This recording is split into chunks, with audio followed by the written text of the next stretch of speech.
about? What have we focused on the last several weeks? I got candy. Oh, you do have candy? I don't have candy. No. Oh, wow. That's all I got. There you go. Okay. What did we talk about? What? We talked about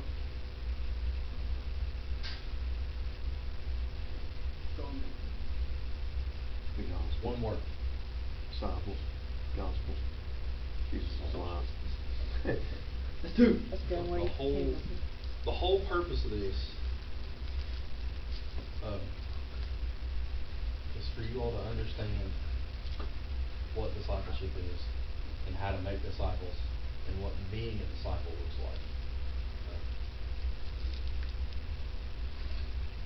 Read a quote from Kevin DeYoung. He says the one indispensable requirement for producing godly, mature Christians is godly, mature Christians. So you can't make what doesn't exist. You can't take an apple tree and expect it to produce an orange.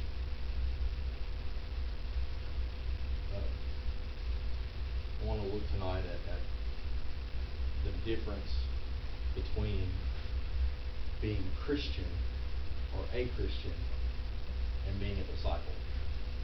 Do we understand that there's a difference? Or do you all know, do you think there's a difference? Can you be Christian and not be a disciple? Okay. If I were to ask you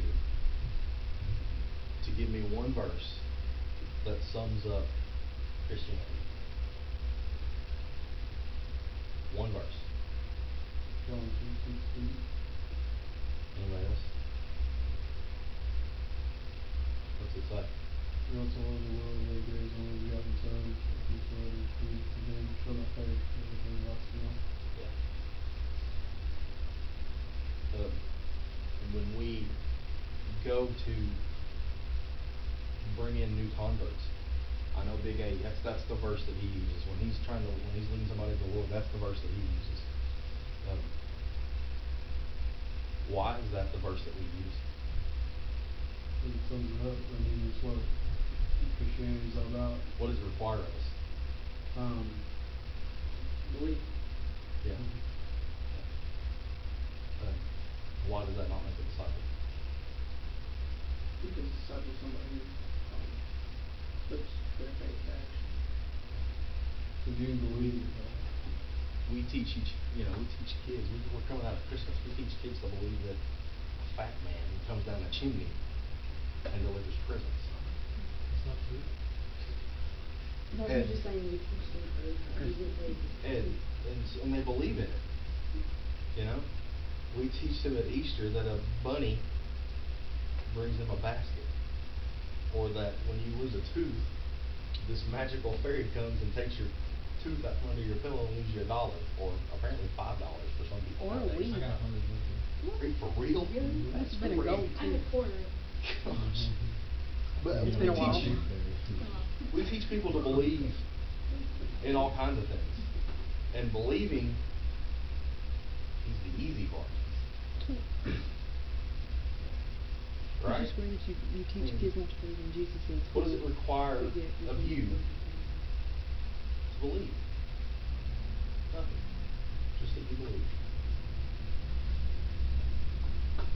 So, if I ask you to tell me a verse or a passage that talks about discipleship, that sums up what discipleship is, being a disciple. Acts 1:8. What's it say? Go ye therefore.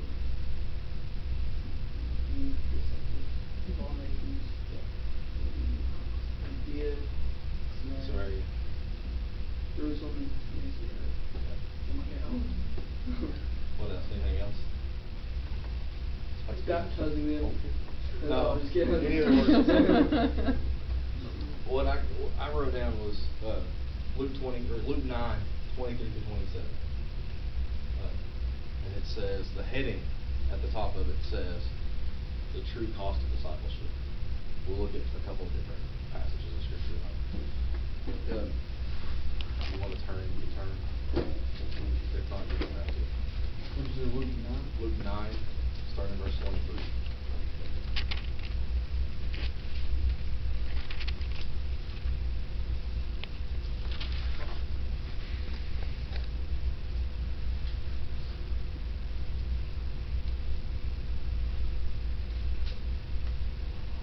You ready?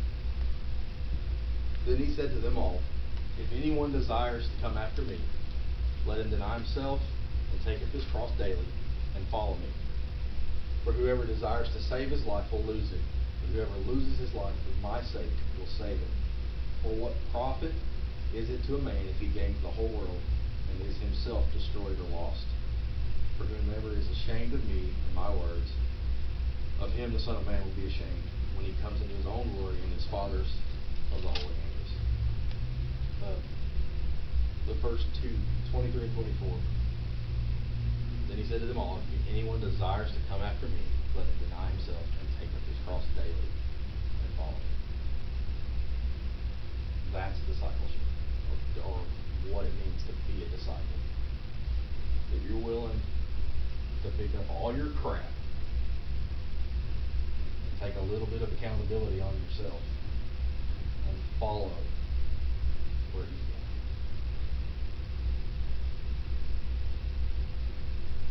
You see, Jesus came to take accountability for your actions. See, when you want to be a disciple, you want to be like him, it becomes time for you to take some of that responsibility and take some of that accountability back. You see, because you've been left with the example of how you should do things. And he's already gone before you. And you're just following.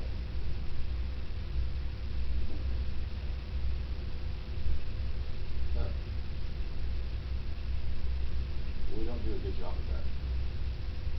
Because it's hard. And see, I think that's why when we bring in, the church is really good at making new converts. We're really good at making new Christians. Maybe not all the time here, but the church in general, we haven't had a person saved here in a while, but the church in general is really good at bringing people in and getting them saved. We suck at making disciples. Because we're not willing to do the hard stuff, to show somebody else how it should be done.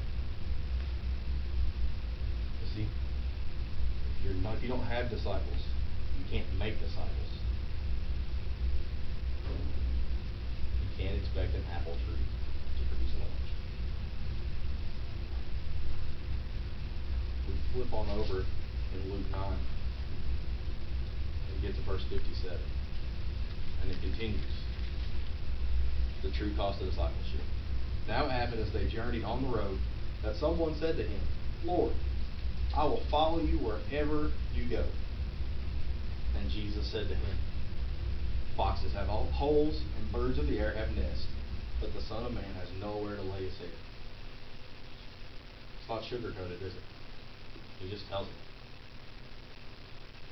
And then the response, then he said to another man, follow me. But he said, Lord, first let me go bury my father. And Jesus said to him, let the dead bury their own dead, but you go and preach the kingdom of God.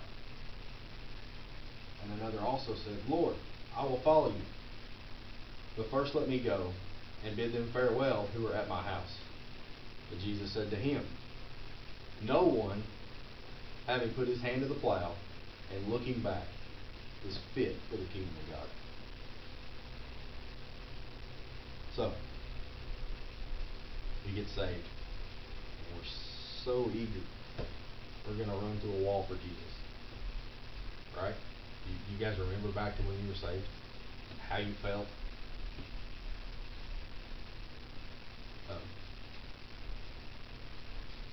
these guys are saying, "Hey, Lord, me, I'll go wherever you go. Do whatever you want me to do. But I need to go bury my dad first. I'll be back." You get that his dad wasn't dead. Right? He wasn't even dying. He was a healthy guy still. See, it was customary in these days for when you say that you're waiting for somebody to die, it's not that their death wasn't what you were waiting on. It was the inheritance that came with their death. So what he's essentially saying is, "Hey Jesus, I'll go wherever you go, but I need to go get this money first, and then I'll be back." I wonder how many times we're called to do something, but we say, "Hang on, I got to go get this first."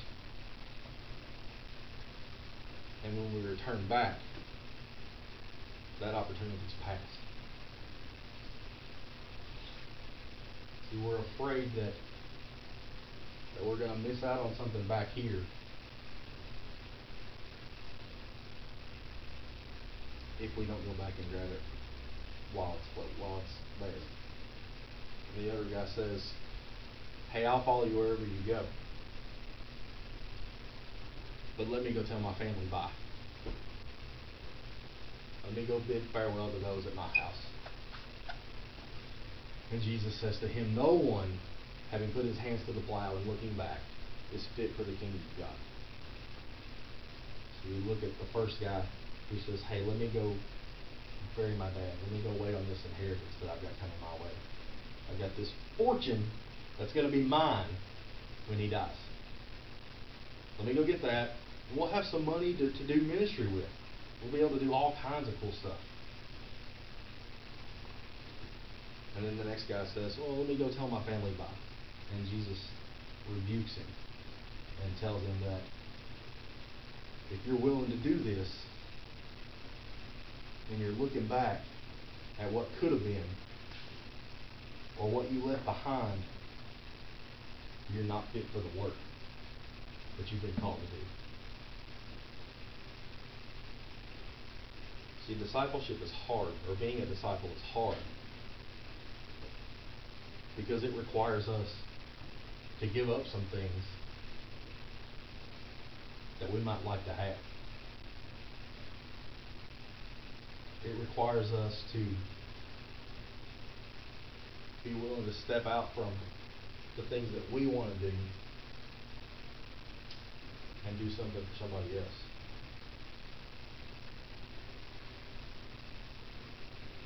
So we as a church have this salvation thing down.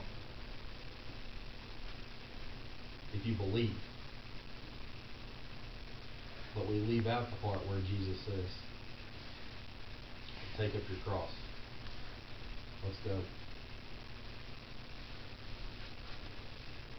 So we look at in Matthew in chapter 4, verses 18 through 22. "And Jesus, walking by the Sea of Galilee, saw two brothers, Simon called Peter, and Andrew his brother, casting a net into the sea, for they were fishermen. Then he said to them, 'Follow me, and I will make you fishers of men.'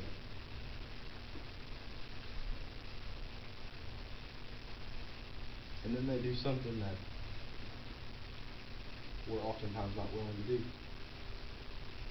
It doesn't say they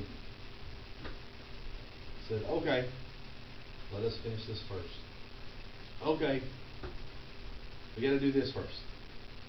Just let me get to the shore. Let me get over there and we can talk about this.' See, here's this strange dude just walking along the shore. And he calls to him. And And what do? It says they immediately left their nets and followed him.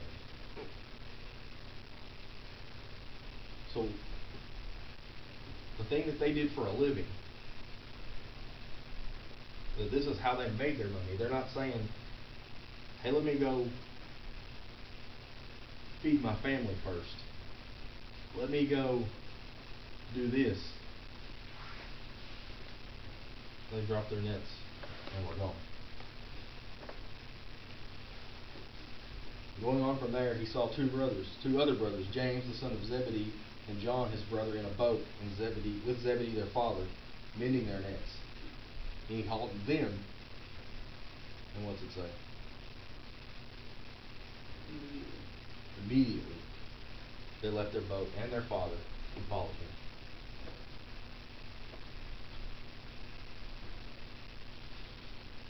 I'm not saying that Jesus is going to tell you to leave your family. He may. But I'm not telling you that's what he's going to tell you to do. And I don't think that's the metaphor he's looking at is not that you're gonna, I'm calling you away from your family. Because I struggled with that for a long time. What he's saying here and getting at is, if it comes to that point where you have to make a choice, your family's pulling you one way and Jesus is pulling you another, you have to be willing to take that step and follow him.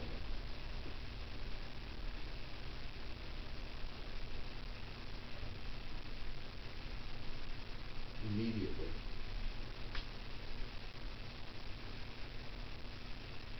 I wonder how many of us would immediately be willing to pack up and go live in some third world country in the middle of Africa because God said so.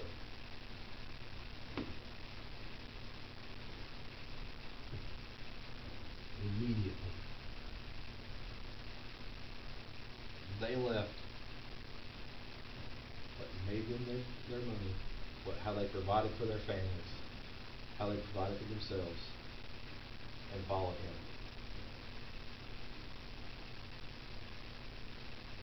They didn't have all the answers. They didn't know anything. They didn't have anything. They left everything that they had on and went with him. How are we going to eat? Where are we going to sleep? Look, he's already told the other guy, I don't have a place to lay my head.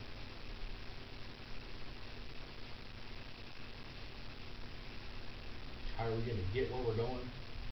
What are we going to do when we get there? How are people going to respond to us? Was important. Because he called their name and they immediately went.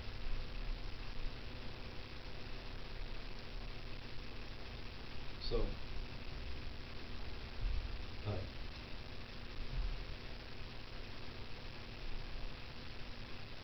this is just something that I feel like we've been hammering on discipleship and disciples and how to make disciples and why we do what we do. But we hadn't yet hit on why it was important or how, or rather what it looked like.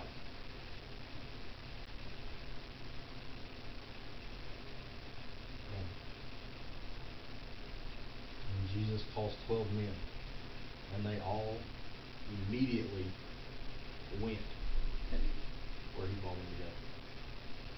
You think back into to John chapter 4 and look at the woman at the well. She has that face-to-face experience with Jesus. And you guys know the story. You know that that women weren't highly looked upon in those days. And she was the lowest of the lows. Not only was she a woman, but she was also a prostitute. She had slept with all these men and had all these different husbands.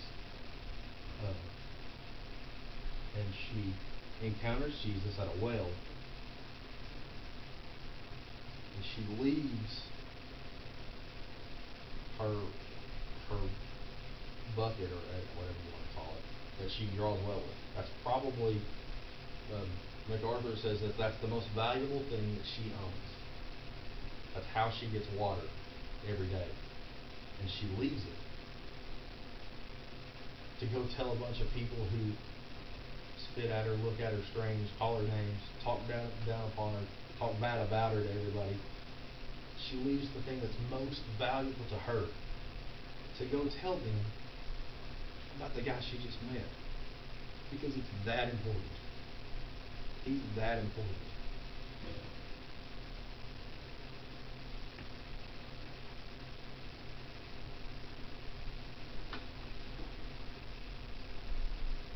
Do we get that? You read that in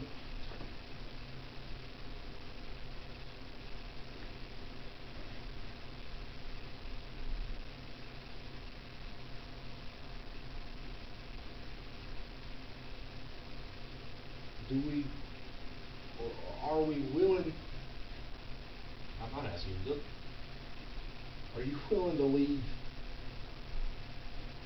just something that's relatively important to you somewhere to go tell somebody about Jesus?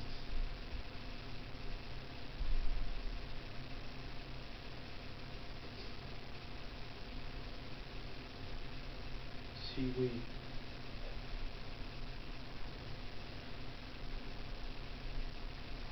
willing to do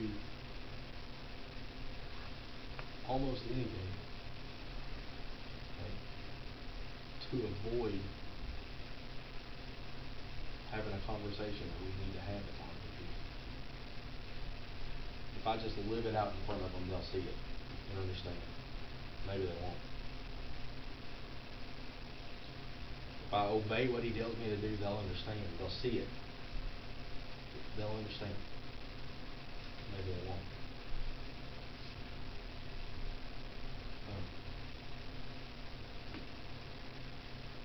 See, in order to be a disciple,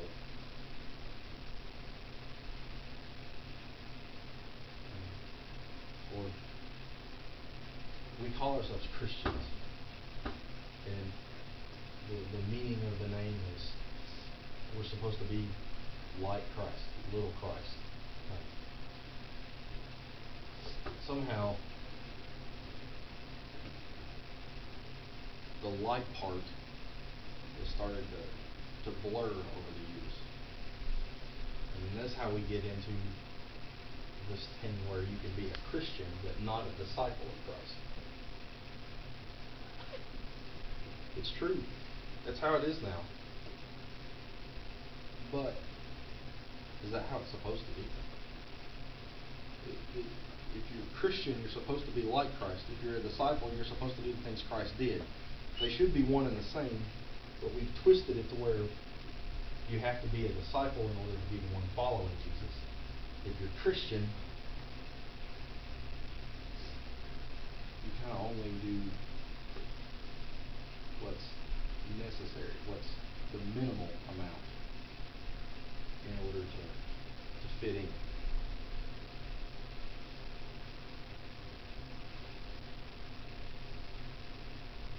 Disciples.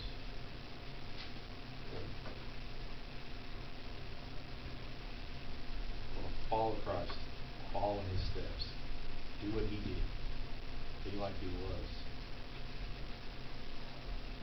Christians, be like Christ, do what he did, follow his steps, follow his lead, be like him. I've gotten addicted to the Rhett Walker in the last couple of days. I was listening to a song this morning, and it's this like rock anthem type deal. And the chorus of the song says, "The time is now. I can't shut my mouth. I've got something to say. We can't stand by while this world just dies. So move with me today, or get up and get out of the way." How many of us today are just in the way?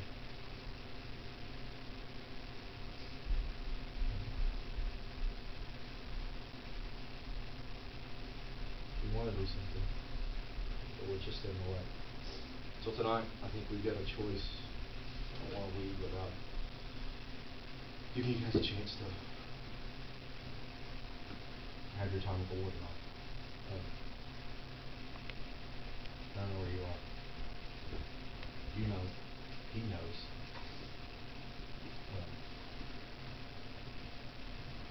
But if you're just sitting still, there's a quote from, I think it's Lincoln, that says that the only thing that's, to paraphrase, the only thing that has to happen for evil to take control is for good men to sit idly by and do nothing. So if you're just sitting there wondering what to do, you can either get up and move, follow him, be useful, or you can get up and get out of the way.